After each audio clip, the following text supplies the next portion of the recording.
ಆಶಾ ಕಾರ್ಯಕರ್ತರು ಅಂದರೆ ಆರೋಗ್ಯ ಇಲಾಖೆಯ ಫ್ರಂಟ್ ವಾರಿಯರ್ಸ್ ಅಂತ ಕರೀತಾರೆ ಅವ್ರನ್ನ. ಅಂದರೆ ಆ ಆರೋಗ್ಯ ಇಲಾಖೆ ಒಳಗೆ ಫಸ್ಟ್ ಯಾರೇ ಸಿಗದಿದ್ರೆ ಆಶಾ ಕಾರ್ಯಕರ್ತರು. ಹೀಗಾಗಿ ಗ್ರಾಮೀಣ ಪ್ರದೇಶದಲ್ಲಿ ಅವರ ಸೇವೆ ಭಾಳ ದೊಡ್ಡ ಪ್ರಮಾಣದಲ್ಲಿದೆ. ಕಳೆದ ಜನವರಿಯಲ್ಲಿ ಮಾನ್ಯ ಮುಖ್ಯಮಂತ್ರಿಗಳ ಜೊತೆ ಮೀಟಿಂಗ್ ಮಾಡಿ ರಾಜ್ಯದ 42,000 ಜನ ಆಶಾ ಕಾರ್ಯಕರ್ತರು ಏನಂದ್ರೆ ಅವರಿಗೆ ಕನಿಷ್ಠ 10,000 ರೂಪಾಯಿ ಆದರೂ ಅವ್ರ ಕೈಗೆ ಸಿಗಬೇಕನ್ನುವಂಥ ಒಂದು ಡಿಮ್ಯಾಂಡನ್ನು ಅವ್ರು ಮಾಡಿದ್ರು. ಮಾನ್ಯ ಮುಖ್ಯಮಂತ್ರಿಗಳು ಕೂಡ ಒಪ್ಕೊಂಡಿದ್ರು. ಏಪ್ರಿಲ್ದಿಂದ ಜಾರಿ ಮಾಡ್ತು ಅಂತ ಹೇಳಿದ್ರು. ಈಗ ಆಗಸ್ಟ್ ಅದ. ಈ ಆಗಸ್ಟ್ ತನಕ 1 ರೂಪಾಯಿನೂ ಜಾಸ್ತಿ ಮಾಡಲಿಲ್ಲ ಮತ್ತು ಅವ್ರ ಬೇಡಿಕೆಯನ್ನು ಈಡೇರಿಸುವಂಥ ಯಾವುದೇ ಲಕ್ಷಣ ಕಾಣ್ತಾ ಇಲ್ಲ. ಹೀಗಾಗಿ ಅವರು ಇವತ್ತು ಕರ್ನಾಟಕ ರಾಜ್ಯದ ಎಲ್ಲ ಜಿಲ್ಲಾ ಕೇಂದ್ರಗಳಲ್ಲಿ 3 ದಿನಗಳ ಕಾಲ 12, 13 ಮತ್ತು 14 ಈ 3 ದಿನಗಳ ಪ್ರತಿಭಟನೆಯನ್ನು ಮಾಡ್ತಾ ಇದ್ದಾರೆ.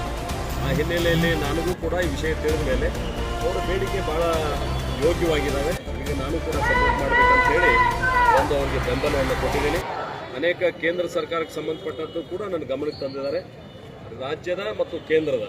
ರಾಜ್ಯದ ಮುಖ್ಯಮಂತ್ರಿ ಮತ್ತು ಆರೋಗ್ಯ ಇಲಾಖೆ ಸಚಿವರಿಗೆ, ಕೇಂದ್ರದ ಆರೋಗ್ಯ ಇಲಾಖೆ ಸಚಿವರಿಗೂ ಕೂಡ ನಾನು ಇವರ ಪರವಾಗಿ ಪತ್ರವನ್ನು ಬರೆಯುವಂಥ ಪ್ರಾಮಾಣಿಕ ಪ್ರಯತ್ನವನ್ನು ನಾನು ಮಾಡ್ತೀನಿ. ಅದಕ್ಕೆ ಬೆಂಬಲವನ್ನು ಕೊಟ್ಟಿದ್ದೀನಿ.